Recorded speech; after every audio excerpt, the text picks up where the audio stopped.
안녕하세요. 저는 멀쩡한 가정 안에서 혼자서 흙탕물을 잔뜩 일으키는 사람을 알게 된 40대 여자입니다.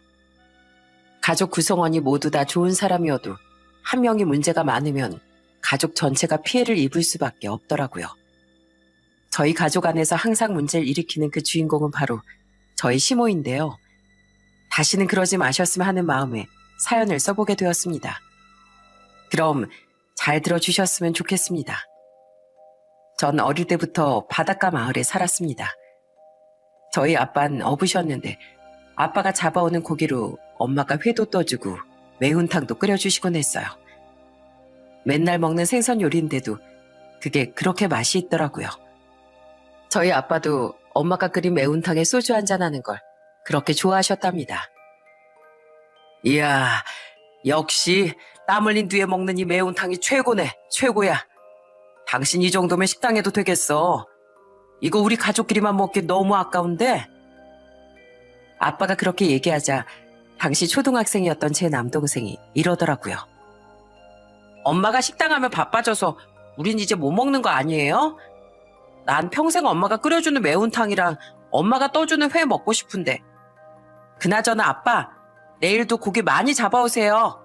아셨죠? 그렇게 시간이 지나 제가 고등학생이 되었을 무렵부턴 저희 엄마가 아빠가 잡아온 고기로 횟집을 운영하기 시작했어요. 한 번은 일을 도와드리려고 횟집에 갔는데 어떤 손님이 일행들이랑 같이 우르르 들어오니까 저희 엄마가 가서 밝게 인사를 하시더라고요. 어머, 또 오셨네요. 지난번에 와서 광어랑 우럭 드시고 가신 분 맞으시죠? 그때 회도 회인데 매운탕이 그렇게 맛있다고 밥 2공기씩 드셨잖아요. 이야, 사장님 기억력도 좋으시네. 안 그래도 그때 먹어보니까 회도 신선하고 매운탕도 참 얼큰한 데다 가격도 괜찮길래 이번엔 직장 동료들 데리고 왔습니다. 오늘도 아마 매운탕에 밥 2공기 뚝딱 먹고 갈 것 같네요. 손님이 그렇게 말씀하시자 엄만 감사하다며 서비스를 팍팍 드리겠다고 하시더군요. 장사 시작한 지 얼마 안 됐는데도 단골이 생기는 걸 보면서 저까지 기분이 좋았답니다. 저희 엄만 횟집에서도 정말 열심히 일하셨지만 일주일에 단 하루 쉬는 날에도 절대 집에서 가만히 계시지 않았어요. 꼭 쉬는 날마다 양로원이나 보육원에 봉사활동을 가시더라고요. 엄마, 일주일에 겨우 하루 쉬는데 집에서 편하게 좀 누워 계셔야 되는 거 아니에요? 아유, 난 천성이 빨빨거리고 돌아다니는 성격이라 그런지 집에 가만히 앉아서 쉬는 건 도저히 못하겠더라. 그리고 일주일에 6일은 우리 가족들을 위해서 일했으니까 나머지 하루는 쉬면서 날리는 것보단 어려운 사람들 도우면서 보내고 싶어서 그래. 저희 동네에 형편이 안 좋은 독거노인 분들이 좀 계셨는데 엄만 횟집에서 나가는 반찬을 일부러 많이 만든 다음에 그분들한테 가져다 드리기도 했습니다. 게다가 가끔 그분들을 횟집에 초대해 식사를 대접하시기도 했어요. 돈만 생각했으면 절대 그러지 않았을 텐데 저희 엄마는 항상 그렇게 남들한테 베풀고 사시는 좋은 분이었어요. 그래서 저도 항상 저희 엄마를 존경하면서 살았답니다. 그렇게 시간이 흘러 저는 대학을 졸업하고 공무원 시험에 도전해 합격하게 되었어요. 그리고 제 남동생도 평범한 직장에 취업을 하게 되었죠. 그렇게 공무원 생활을 하던 중 제 나이 20대 후반이 되었을 때 저희 집안에 생각지도 못했던 그림자가 들이오고 말았습니다. 그때까지도 계속 고기잡이 일을 하시던 저희 아빠가 어느 날부터 자꾸 속이 더부룩하고 소화가 안 된다고 하시는 거예요. 여보, 미안한데 나 오늘은 밥을 못 먹을 것 같아. 요즘에 자꾸 입맛도 없고 속이 더부룩하네. 며칠 전에 먹은 밥이 취했나? 처음엔 그냥 단순한 소화불량인 줄 알았습니다. 그런데 하루는 고기잡이 일이 끝나고 집에 돌아온 아빠가 갑자기 속이 뒤집어질 것 같다고 하시더니 화장실로 달려가 오바이트를 하시는 거예요. 아빠 말론 배멀미인 것 같다고 했는데 평생 어부로 사셨던 분이 갑자기 배멀미를 하는 게 말이 안 되잖아요. 그 모습을 본 저희 엄마도 이상하다고 생각하셨는지 아빠한테 이러시더라고요. 배를 하루 이틀 탄 사람도 아닌데 갑자기 배멀미는 무슨 배멀미야. 당신 진짜 몸에 이상 있는 거라니까. 괜찮다고 그렇게 고집 부리지 말고 얼른 나랑 병원 가. 얼른. 그렇게 아빤 엄마의 손에 이끌려 병원을 가게 되었어요. 그리고 병원에서 이것저것 검사를 많이 한 결과 위암이라는 충격적인 진단을 받고 말았습니다. 평생 건강하셨던 저희 아빤 본인이 위암이라는 걸 믿기 어려웠는지 주저앉아 눈물을 흘리시더라고요. 말도 안 돼. 난 평생 가족들 위해서 열심히 일한 것밖에 없는데 하필이면 왜 내가 암에 걸렸냐고. 여보, 걱정하지 마. 의사가 수술하고 항암 치료하면 좋아질 수 있다잖아. 내가 옆에서 많이 도와줄 테니까 힘내보자. 어? 항상 강인했던 저희 아빠가 충격을 받아 오시는 걸 보고 저도 가슴이 찢어지는 줄 알았습니다. 그 후 아빠는 고기잡이 일을 그만두시고 치료에만 전념하셨어요. 엄만 아빠가 나을 수 있도록 옆에서 지극정성으로 챙겨주시더라고요. 엄마가 무엇보다도 제일 먼저 한 건 바로 아빠가 숨겨놓은 담배를 다 찾아서 버리는 일이었어요. 내가 알아보니까 위암에 담배가 그렇게 안 좋다고 하더라고. 당신 지금 아프고 스트레스 많이 받아서 담배 생각 더 많이 날 텐데 혹시라도 유혹을 못 이기고 피울 수도 있으니까 내가 다 버리는 거야. 그러니까 앞으로는 담배에 담자도 꺼낼 생각하지 마. 알았지? 아빠가 수술 날짜를 잡고 나서 시간이 조금 남아 있었는데 그 기간 동안에도 엄만 아빠의 식사를 엄청 챙기셨어요. 여보, 평소에 칼칼하고 얼큰한 매운탕 같은 것만 먹다가 이렇게 삼삼한 거 먹으니까 맛이 없지? 그래도 몸 괜찮아지려면 이렇게 먹어야 돼. 아참, 평소처럼 허겁지겁 먹지 말고 꼭 오래오래 씹어서 먹어. 알았지? 알았어. 당신이 날 위해서 이렇게 고생하면서 챙겨주는데 당연히 당신 말을 들어야지. 입맛도 없고 밥도 잘 넘어가지 않지만 그래도 천천히 꼭꼭 씹어서 한번 먹어볼게. 그 후 수술 날짜가 되어 아빤 수술을 하게 되었어요. 의사 말이 수술 후에 걸어 다녀야 회복이 빠르다고 해서 엄마가 아빠 걷는 것도 도와드렸답니다. 그런데 아무래도 개복 수술을 해서 그런지 아빠가 많이 아파하시더라고요. 여보, 좀만 천천히. 아휴, 한 걸음 한 걸음 내딛는 게 이렇게 힘들어질 줄 몰랐네. 힘들어도 이렇게 걸어야 빨리 낫는다잖아. 힘들다고 누워만 있다가 더 오래 아프고 싶어? 난 당신 하루라도 빨리 기운 차렸으면 좋겠어. 그러니까 우리 조금만 더 힘내보자. 알았지? 알았어, 여보. 내가 당신을 위해서라도 꼭 건강해질게. 다시 건강 되찾아서 우리 집 가장 역할 톡톡히 할 거야.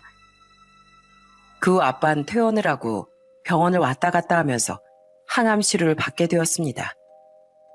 그런데 항암 치료 부작용으로 자꾸 구토감이 올라온다고 하시더라고요. 엄만 그런 아빠가 걱정되셨는지 어디서 알아보고선 생강차를 따뜻하게 끓여주시더라고요. 여보, 우리 단골 손님 중 한 분이 얘기해 주셨는데 자기 아는 사람이 항암 치료할 때 이 생강차 도움을 그렇게 많이 받았다고 하더라고. 그래서 한번 끓여봤는데 따뜻할 때 한 모금씩 마셔봐. 그런데 엄마의 정성스러운 간호 덕분이었을까요? 어느 정도 시간이 흐르자 아빠가 이젠 일상생활이 가능해질 정도로 몸이 좋아지셨습니다. 아직 완치 판정을 받은 건 아니었지만 그래도 예전에 비하면 정말 건강을 많이 되찾으셨어요. 그러자 아빠는 집에 있는 게 심심하다면서 엄마네 횟집에서 같이 일을 하기 시작하시더군요. 아빠는 횟집에서 일을 하기 시작한 이후로 힘든 내색은커녕 오히려 더 즐거워하시더라고요. 강이야, 오늘 우리 식당에 손님이 얼마나 많이 왔는 줄 아니? 역시 네 엄마한테 횟집 하라고 하길 잘했다니까. 그래서 내가 예전에 얘기했었잖아. 너희 엄마가 하는 음식 우리끼리 먹기엔 너무 아깝다고. 이젠 더 이상 아빠가 직접 잡은 고기로 장사를 하지 못했지만 그래도 손님들은 계속 늘어만 갔습니다. 그렇게 엄마 아빠가 열심히 일하시는 만큼 저도 공무원 생활을 열심히 했습니다. 제 고등학교 동창이 저희 동네에서 카페를 운영했었는데 쉬는 날에 가끔씩 그 카페에 가서 친구랑 수다를 떠는 게 제 유일한 취미였어요. 그런데 어느 날 친구가 어떤 남자의 사진을 보여주면서 저한테 이러더라고요. 강희야, 이 사람 내 사촌 오빠인데 인상이 되게 선하지 않아? 어릴 때부터 우리 친척들 사이에서 진짜 듬직하고 착하기로 유명했거든. 그래서 어른들이 오빠를 얼마나 좋아했는지 몰라. 아, 그래? 근데 갑자기 너희 사촌 오빠는 왜? 아, 그게 우리 사촌 오빠가 아직 결혼을 안 했거든. 너도 남자친구 없으니까 한번 만나보는 거 어때? 너랑 우리 사촌 오빠랑 진짜 잘 어울릴 것 같아서 그래. 내가 보장하는 거니까 딱 한 번만 믿고 만나봐. 저는 잠시 고민을 하다 결국 그 친구의 사촌 오빠를 한번 만나게 되었습니다. 그런데 친구 말대로 정말 착하고 듬직한 사람이더라고요. 그렇게 몇 번 만나다 좋은 관계로 발전을 하게 되었고 결국 전 30대 후반에 그 사람과 결혼을 하게 되었습니다. 남편은 성격이 워낙 좋아서 그런지 결혼 후에 저희 집에 엄청 잘하더라고요. 자주 저희 부모님의 횟집에 가서 설거지나 상 닦는 걸 도와주기도 하고 손님들 차 주차 관리까지 해주더군요. 그러다 보니 저희 부모님이 얼마나 고마워하셨는지 몰라요. 아이고, 쉬는 날에 괜히 우리 때문에 너무 고생하는 거 아닌가? 이제 그만 도와줘도 되니까 앉아서 밥이나 좀 먹게. 아닙니다. 어머님이랑 아버님도 바쁘셔서 아직 식사도 못 하셨는데 어떻게 제가 먼저 먹겠습니까? 저 아직 체력 팔팔하니까 걱정하지 마시고 시킬 거 있으면 더 시켜주세요. 저희 아빠는 암 수술 이후 건강관리 때문에 시간 날 때마다 뒷산을 천천히 도시곤 했는데 남편은 그것도 꼭 같이 따라가더라고요. 아버님, 오늘도 저랑 같이 뒷산 가시죠. 지난번에 한번 가보니까 산책로가 너무 길지도 않고 경사도 많이 없어서 좋던데요. 그럼 그럴까? 안 그래도 평소에 나 혼자만 다녀서 좀 심심했거든.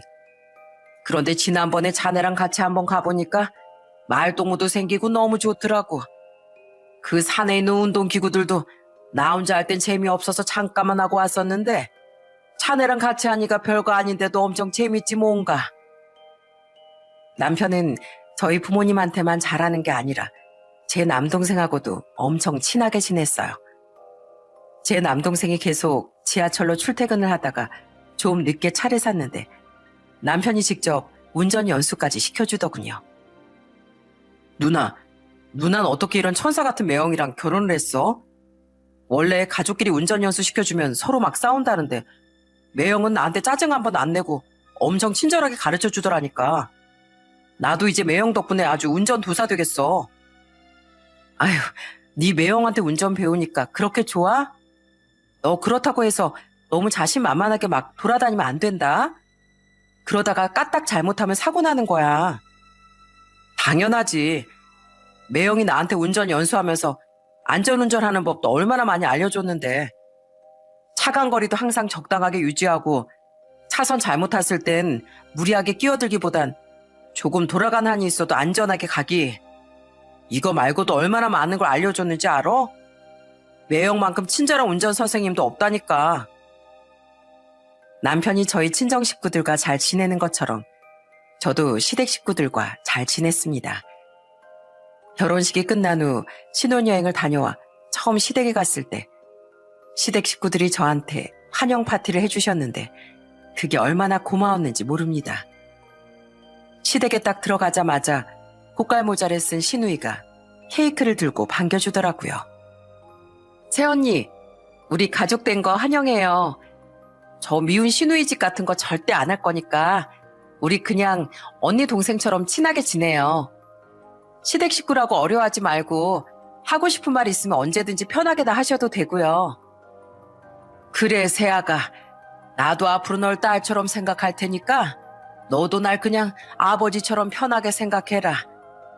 괜히 시부모라고 싫은 거 싫다고 말도 못하고 참기만 하는 거 나 너무 싫다. 남의 집 귀한 딸이 우리 가족이 되어줬는데 우리가 너한테 스트레스 주고 불편하게 할 수는 없지 않니? 시아버지가 그렇게 말씀하시자 이번엔 옆에 있던 시모도 저한테 이러시더라고요. 그래, 우리가 그렇게 꽉 막힌 사람들 아니니까 시댁이라고 벽칠 생각하지 말고 편하게 지내자꾸나. 나도 너처럼 참하고 예쁜 며느리 얻으니까 너무 기분이 좋구나. 그렇게 그날은 다 같이 환영 파티도 하고 저랑 남편이 신혼여행 갔다가 사온 선물도 시댁 식구들한테 드리고 정말 즐거운 시간을 보냈답니다. 그 이후에도 제가 시댁에 갈 때마다 시댁 식구들이 저한테 얼마나 잘해주셨는지 몰라요. 특히 시아버지가 절 참 예뻐해 주셨답니다. 그런데 항상 인자하신 시아버지와는 다르게 시모한텐 되게 의외의 면이 있더라고요. 하루는 제가 시모의 옷을 사간 적이 있었는데 시모가 그걸 입어보더니 저한테 이러시는 거예요. 예, 나 이 옷 진짜 잘 어울리지 않니? 나도 이런 예쁜 옷 잘 입는데 네 시아버진 이런 거 사줄 센스도 없더라고. 에휴, 솔직히 내가 네 시애비 따라서 이런 촌동네로 와서 인생 망치고 살지만 나 원래 세련된 서울 사람이었어. 사실 시댁이 저희 친정과 같은 군 단위 마을에 있었거든요.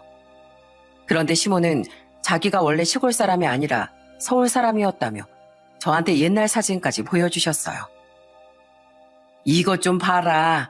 나 젊었을 때 사진인데 진짜 쭉쭉 빵빵하고 예쁘지 않니? 내가 이때 서울 남자랑 결혼했으면 지금 이렇게 구질구질하게 안 살고 부잣집 사모님으로 살고 있을 거다. 나같이 세련된 서울 여자를 이 시애비가 낚아채는 바람에 내가 이러고 살고 있는 거야. 그러자 그 얘기를 듣고 있던 시아버지가 한마디 하시더군요. 세련된 서울 여자는 개뿔? 서울 남자가 당신 데려갔으면 아마 진즉에 다리 밑에 버렸을 거다. 당신같이 사고치고 사는 여자 나 아니면 어떤 남자가 참고 살아? 참나? 내가 무슨 사고를 그렇게 쳤다고 그래요? 무슨 사고를 쳤는지 내가 우리 며느리 앞에서 다 얘기해줘. 당신 예전에 갯돈 들고 날라서 감방 들어갈 뻔할 때 내가 그 돈 다 갚아줘서 겨우 감방 신세 면했지? 그것뿐만 아니라 사친도 심해가지고 맨날 다른 집 옆에 애들과 비교하면서 이거 사달라 저거 사달라 했잖아. 게다가 당신이 언제 한번 제대로 일이나 해본 적이 있어? 식당 일이라도 하라고 해도 하루 이틀이라면 힘들다고 그만두는 사람이 뭔 서울 남자 타령을 하고 있어? 사실 전에 남편한테 시모에 대한 얘기를 약간 듣긴 했었는데 시아버지한테 들어보니까 젊었을 때 시모가 참 사고를 많이 치고 사신 것 같더라고요. 그래도 어느 순간부턴 시아버지한테 경제권을 다 뺏기셔서 더 이상 사고를 치지 않으셨대요. 그런데 제가 결혼 생활하면서 보니까 시모가 말 한마디를 할 때도 참 믿게 하시는 스타일이더군요. 하루는 시댁에 갔는데 시모가 저한테 이러시는 거예요. 예, 너 지난주에 또 우리 아들이랑 같이 안사돈에 횟집에 일 도와주러 갔다며? 세상에 널리고 널린 게 횟집인데 손님이 뭐 그렇게 많다고 허구한 날 도와드리러 가니? 어머, 어머님, 저희 엄마네 횟집 손님 엄청 많아요. 맨날 만석이라서 줄 서서 기다리시는 분들도 있는데요. 그래서 저희가 쉬는 날이라도 조금 도와드리려고 가는 거예요. 참, 너 지금 너희 엄마 장사 잘 된다고 자랑하는 거니? 나도 장사했으면 그 정도는 할 수 있었어, 얘. 그런데 네 시아버지가 내가 가게 하나 차려달라고 해도 차려주질 않으니 별 수 있니? 내가 너희 시아버지랑 결혼하는 바람에 지금 이 모양 이 꼴로 살고 있는 거야. 그런데 시모가 그렇게 얘기하자 옆에 있던 저희 남편이 한숨을 푹푹 쉬면서 이러더라고요. 어머니, 왜 맨날 아버지 잘못으로 몰고 가세요? 그리고 일하는 걸 그렇게 싫어하시는 분이 어떻게 식당을 하신다는 거예요? 우리 장모님이랑 장인어른이 얼마나 고생하면서 일하시는지 아세요? 그렇게 하라고 해도 못하실 거면서 왜 자꾸 아버지 탓만 하고 그러세요? 남편이 그렇게 얘기하니까 시모가 기분이 나빴는지 입을 꾹 다물더라고요. 그러다가 한 번은 저희 엄마가 시댁 식구들을 횟집으로 초대해서 식사 대접을 하신 적이 있었어요. 시아버지께선 상차림을 보고 엄청 좋아하시더라고요. 아이고, 사부인. 안 그래도 고생 많이 하실 텐데 이렇게 훌륭한 식사를 대접해 주셔서 정말 감사합니다. 아직 먹기 전인데도 너무 맛있어 보여서 군침이 아주 뚝뚝 떨어지네요. 그런데 다들 맛있게 먹고 있던 도중 시모는 뭐가 그렇게 불만인지 자꾸 혼잣말로 궁시렁거리는 겁니다. 아니 손님이 엄청 많고 장사가 잘 된다고 해서 기대하고 왔더니만 뭐 특별한 것도 없구만. 이 정도는 나도 할 수 있겠다. 그러자 이번엔 막내 시누이가 시모의 팔을 꼬집으면서 이러더군요.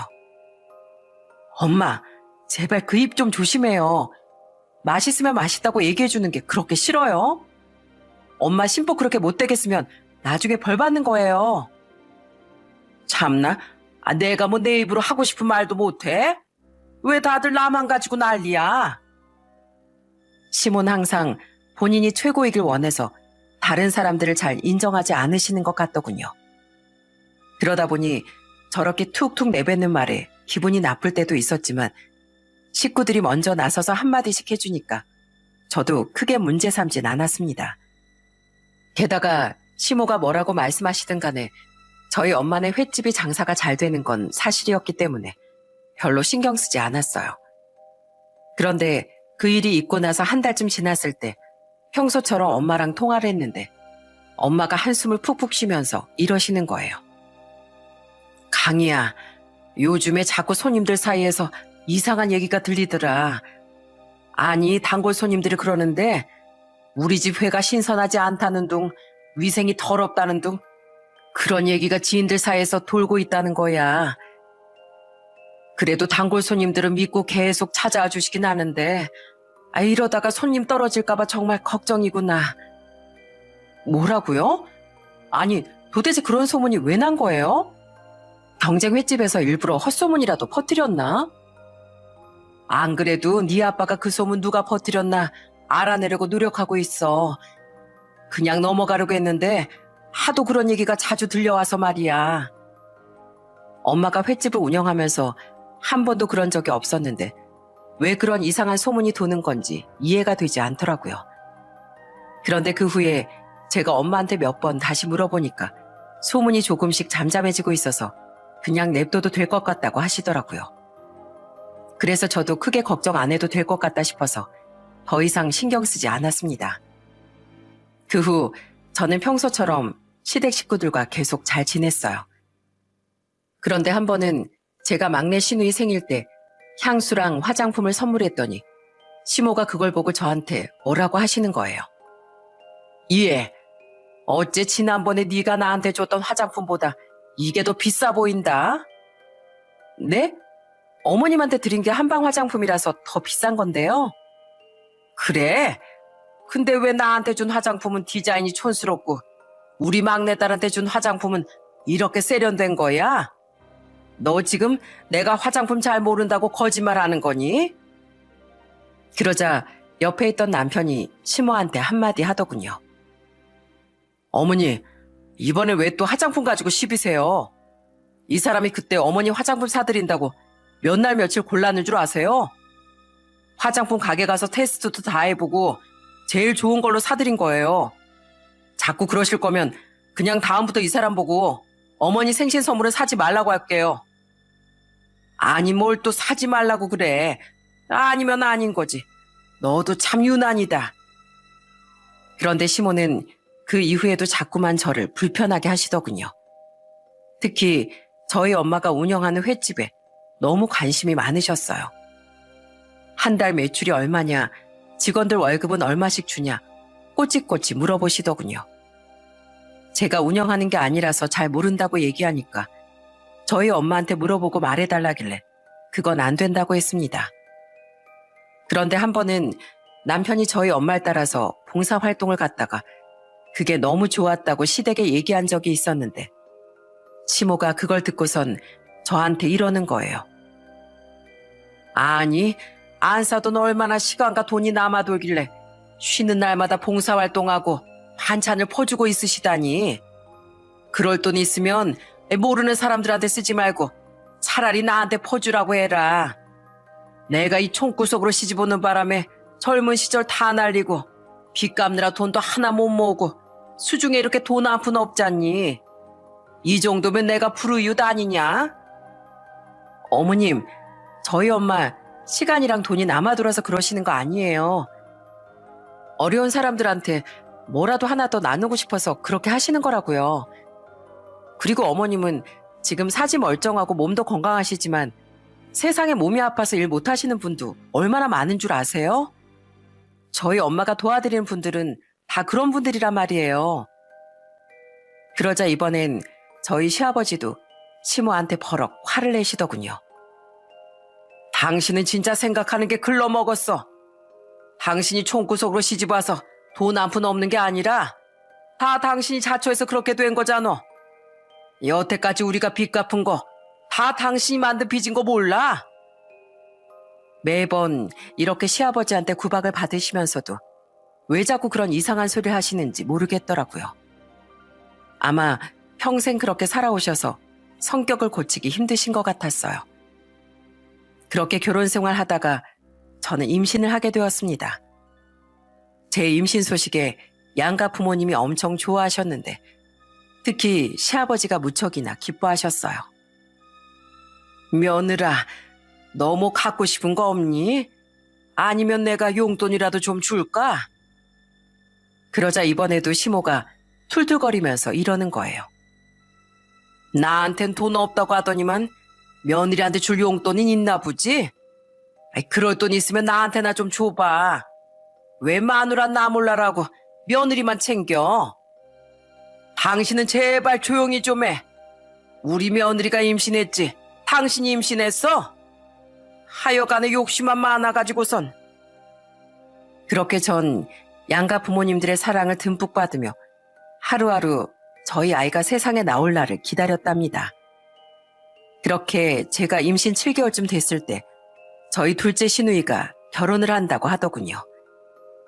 그래서 무슨 선물을 해줄지 고민을 하고 있었는데 어느 날 갑자기 저희 엄마한테 전화가 오더니 저한테 이러시는 거예요. 강희야, 너희 둘째 시누이 결혼한다며? 사돈들께서 둘째 딸 결혼시키느라 신경 쓸 게 많겠더라. 우리 둘째 시누이 결혼하는 걸 엄마가 어떻게 알았어요? 어떻게 알긴. 안사돈이 나한테 직접 얘기해 주시더라. 안사돈이 심심하신지 가끔 나한테 연락하실 때가 있거든. 저는 시모가 저희 친정엄마와 연락하고 지내는지도 몰랐는데 둘째 시누이의 결혼 소식을 직접 알리셨다는 얘기를 듣고 되게 의외라는 생각이 들었습니다. 그냥 주변에 친구가 별로 없으시다 보니 저희 엄마랑 친하게 지내고 싶으신가 보다 하고 생각했어요. 그렇게 둘째 시누이는 결혼 준비를 시작하고 저도 아들을 낳게 되었습니다. 그런데 첫애라 그런지 몸도 너무 안 좋고 애 보는 것도 정말 힘들더라고요. 결국 저희 엄마가 횟집을 오래 일했던 믿음직한 직원과 아빠한테 잠깐 맡기고 저희 집에 와서 제 산후조리를 해주기 시작하셨어요. 엄만 제가 힘들까봐 뭐라도 더 나서서 해주려고 하시더군요. 엄마, 산후조리 해준다고 오셨으면서 무슨 집안일까지 다 하려고 그러세요. 그냥 미역국 끓여주시고 우리 도윤이 돌봐주시는 것만 해도 충분해요. 그래도 내 딸이 애 낳은 지 얼마 안 돼서 힘들어하는데 엄마가 이 정도는 해줘야지. 엄마도 자식을 둘이나 낳아봐서 네가 지금 얼마나 뼈마디가 쑤시고 여기저기 아프지 다 아는데 뭘. 저는 그런 엄마한테 너무 감사하기도 하고 죄송하기도 했습니다. 그런데 제 산후조리까지 해주시는 친정엄마와는 달리 시모는 제 몸이 괜찮은지 물어보지도 않으셨어요. 그러다가 하루는 저한테 전화해서는 이러시는 거예요. 예, 너 다음 주에 네 시아버지 생신인 거 알지? 그날 늦지 말고 아침 일찍 와서 생신상 좀 차려라. 전날에 네가 알아서 장도 미리 좀 봐놓고. 알았니? 어머님, 제가 웬만하면 아버님 생신상을 차려드리고 싶은데 이번엔 안 될 것 같아요. 제가 지금 애 낳은 지 얼마 안 돼서 몸이 너무 안 좋거든요. 대신 제가 좋은 식당 예약하고 아버님한테 용돈도 많이 드릴게요. 뭐라고? 아니, 애는 뭐 너 혼자 낳아봤니? 난 젊었을 때 애 낳고 나서 반일도 하고 다 했어, 얘. 그리고 우리 집에 며느리가 너 하나뿐인데 네가 생신상 안 차리면 누가 차리란 얘기야? 그래도 제가 작년엔 차려드렸잖아요. 올해는 진짜 힘들 것 같아서 그래요. 그냥 이번만 외식하면 되는 거 아닌가요? 시아버지 생일에 성의 없이 외식을 하자는 며느리가 어디 있어? 됐다. 네가 시부모를 얼마나 무시하는지 잘 알았으니까 전화 끊으마. 애 낳은 지 얼마 안 돼서 힘들다는데도 그걸 이해 못하는 시모 때문에 너무 답답하더라고요. 그래서 제가 그날 퇴근하고 온 남편한테 시모랑 통화한 내용을 다 얘기해 줬습니다. 그러자 남편이 자기가 시모한테 전화해서 잘 얘기해 본다고 하더라고요. 그래서 저는 남편이 직접 얘기하면 시모도 이해해 주시겠거니 하고 신경 쓰지 않았습니다. 그런데 다음날 평소처럼 엄마랑 집에 있었는데 아빠한테서 전화가 왔더라고요. 강희야, 몸은 좀 괜찮니? 네 엄마가 옆에서 잘 챙겨주고 있긴 하다만 나도 너 괜찮은지 자꾸 신경 쓰여 죽겠구나. 그래서 말인데 너도 보고 우리 손주도 볼 겸 오늘 내가 횟집 일찍 문다고 너희 집으로 가마. 맛있는 거 사들고 갈 테니까 오랜만에 다 같이 저녁이나 먹자. 아빠가 일찍 저희 집으로 온다고 하셔서 남편한테도 오늘은 집에 일찍 올 수 있으면 일찍 오라고 얘기를 했습니다. 그런데 남편이 오늘 일이 많아서 좀 힘들 것 같으니까 자기 빼고 먹으라고 하더라고요. 그래서 전 아빠가 언제 오시나 하고 기다리고 있었어요. 그런데 잠시 후 저희 집에 등장한 건 아빠가 아닌 다른 사람이었어요. 그건 바로 저희 시모였습니다. 시모는 다짜고짜 저희 집에 찾아와선 저한테 따지기 시작하는 거예요. 얘, 너 내가 네 시애비 생신상 차리라고 했다고 우리 아들한테 일렀더라?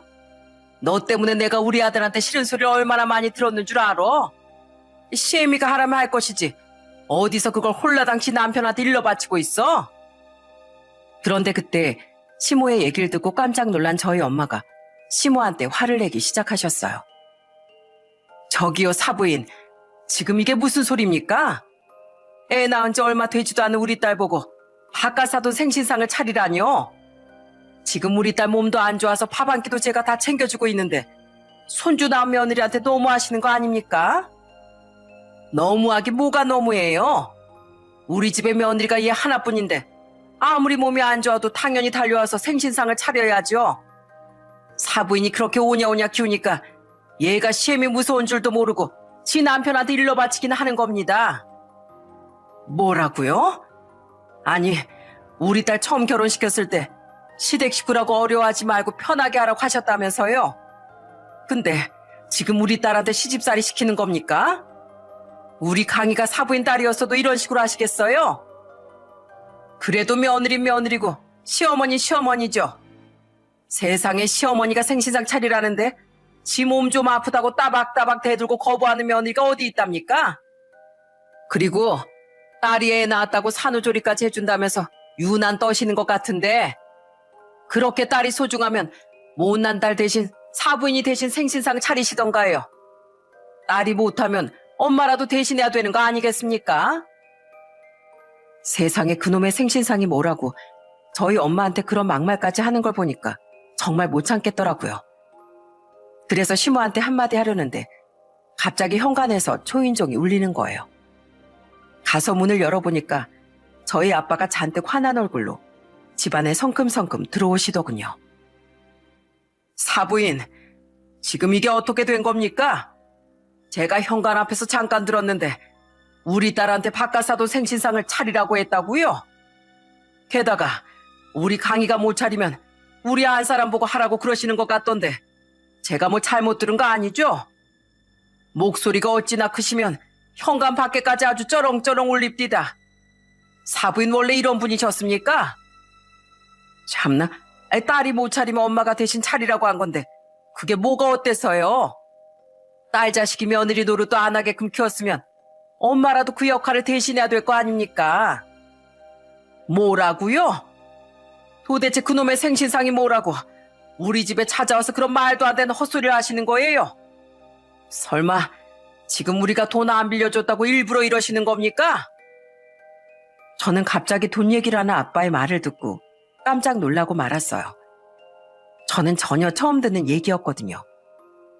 그런데 시모는 그 말에 오히려 뻔뻔하게 이러시더라고요. 그래요. 뭐 솔직히 아니라고 못하겠네요. 장사가 그렇게 잘 되면 돈도 많을 텐데 사돈끼리 좀 빌려줄 수도 있는 거 아닙니까? 그쪽이 먼저 치사하게 구니까 나도 며느리한테 치사하게 할 수밖에 없잖아요. 이 보세요. 치사하게 누가 치사하다는 겁니까? 작년에 그쪽이 생활이 어렵다면서 우리 한 사람한테 300만 원 빌려간 거 기억 안 납니까? 그것도 한 푼도 안 갖고 입 싹 닫길래 내가 먼저 전화라도 해서 얘기하려고 했습니다. 그런데 우리 한 사람이 사돈이니까 그냥 넘어가자고 해서 참은 거예요. 그런데 그 돈도 안 갚았으면서 이번엔 3천만 원을 빌려달라고요? 300만 원도 안 갚는 사람한테 어떻게 3천만 원을 빌려줍니까? 저는 그 얘기를 듣고 기겁을 하고 말았어요. 도대체 무슨 일인지 몰라서 아빠한테 이렇게 물어봤습니다. 아빠, 이게 다 무슨 소리예요? 어머님이 작년에 300만 원 빌려갔다가 안 갚은 건 뭐고 이번에 3천만 원 빌려달라고 한 건 뭔데요? 작년에 생활비가 너무 부족하다고 해서 네 엄마가 300만 원 빌려줬단다. 그런데 이번에 너희 둘째 시누이 결혼하는데 혼수해갈 돈이 없다면서 글쎄 3천만 원을 빌려달라고 했다지 뭐니. 그런데 너희 엄마가 딱 잘라서 거절하니까 지금 이렇게 너한테 화풀이하고 있는 거야. 뭐라고요? 정말 그런 일이 있었단 말이에요? 그래. 그리고 내가 그것만 있었으면 말을 안 하지.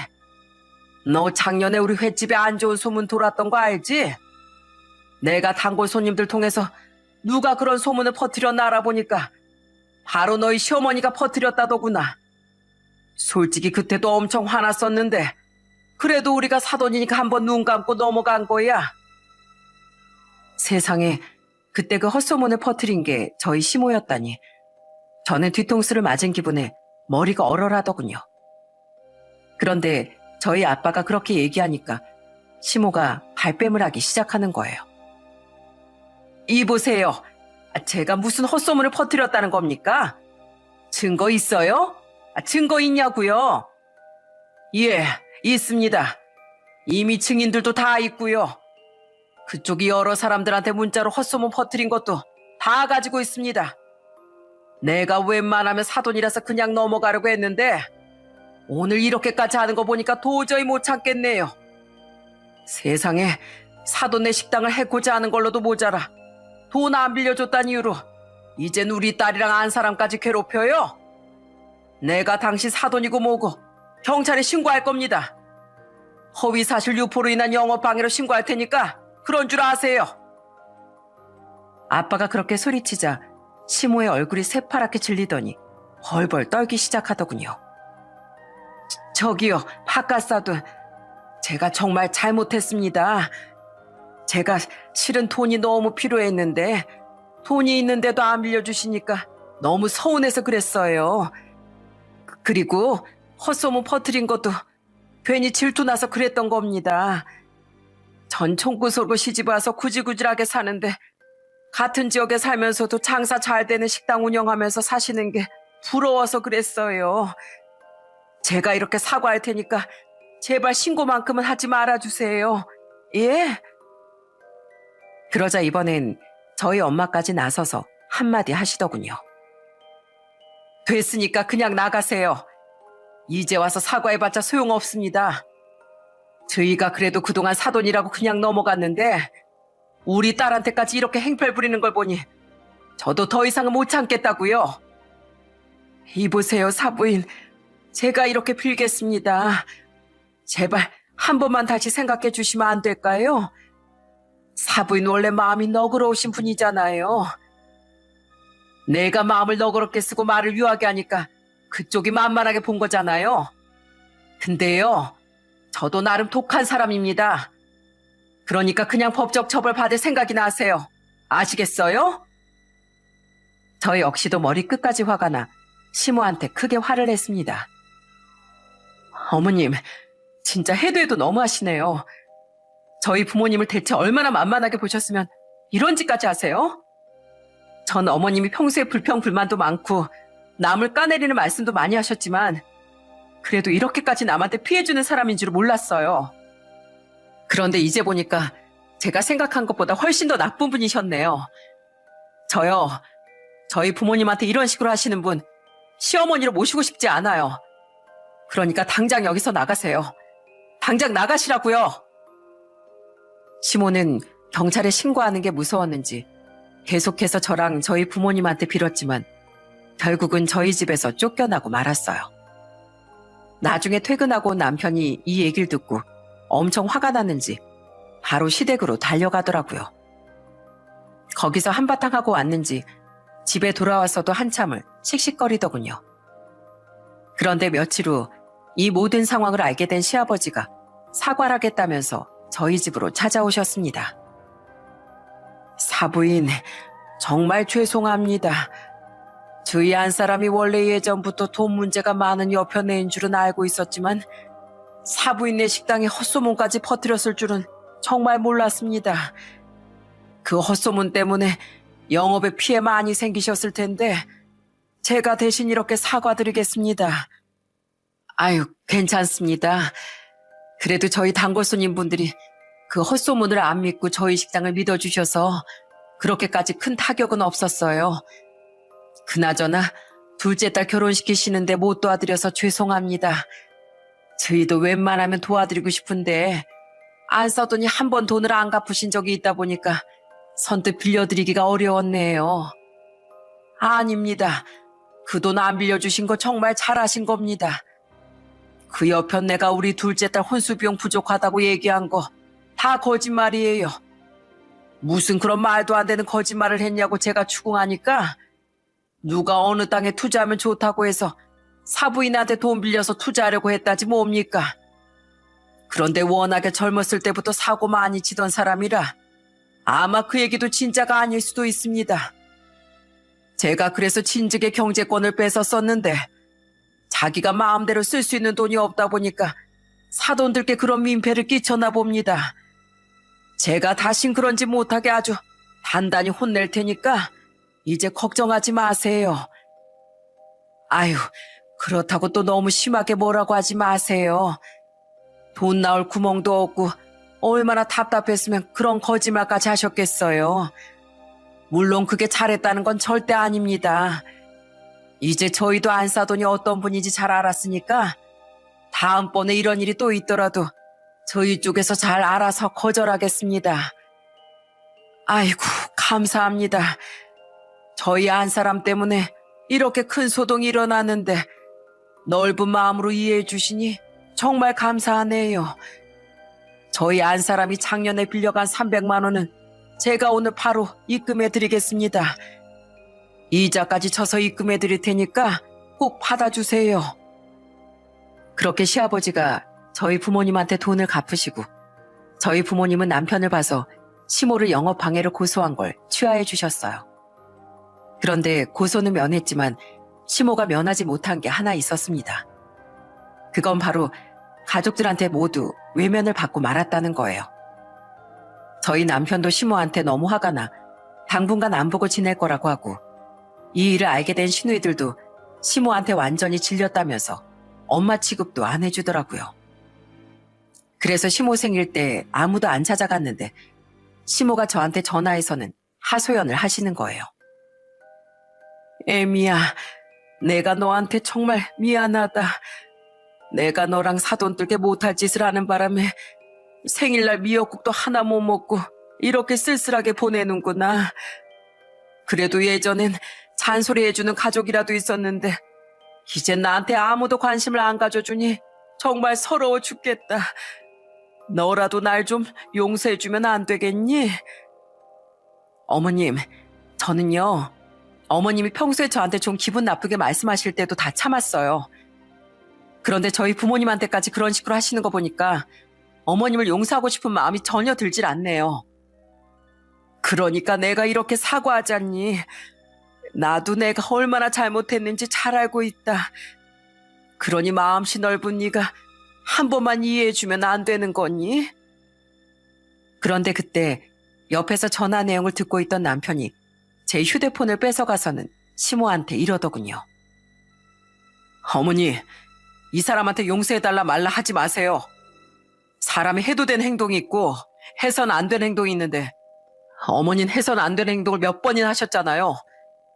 그리고 그동안 어머니가 사고 치실 때마다 우리 가족이 얘기한 건 귀등으로도 안 들으신 거예요? 가족들이 몇 번이나 기회를 주고 용서해줬는데도 그걸 무시하고 함부로 행동한 건 바로 어머니예요. 그러니까 앞으로는 이런 전화하지 마세요. 아시겠어요? 남편은 그렇게 말하고선 전화를 확 끊어버리더군요. 그렇게 저희 부부는 계속 시모랑 안 보고 지냈어요. 중간에 몇 번 더 연락이 왔었지만 남편이 그럴 때마다 차단해버리더군요. 그 후 저는 연년생으로 딸도 하나 낳게 되었습니다. 시아버지가 선물을 바리바리 싸들고 저희 집에 오시더니 이러시더군요. 애미야, 정말 고생 많았다. 우리 집안에 손줄 하나도 아니고 둘이나 안겨주니 정말 고맙구나. 세상에 누가 100만금을 준다고 해도 우리 손주들하고는 절대 못 바꿀 거다. 아버님, 손주들이 그렇게 좋으세요?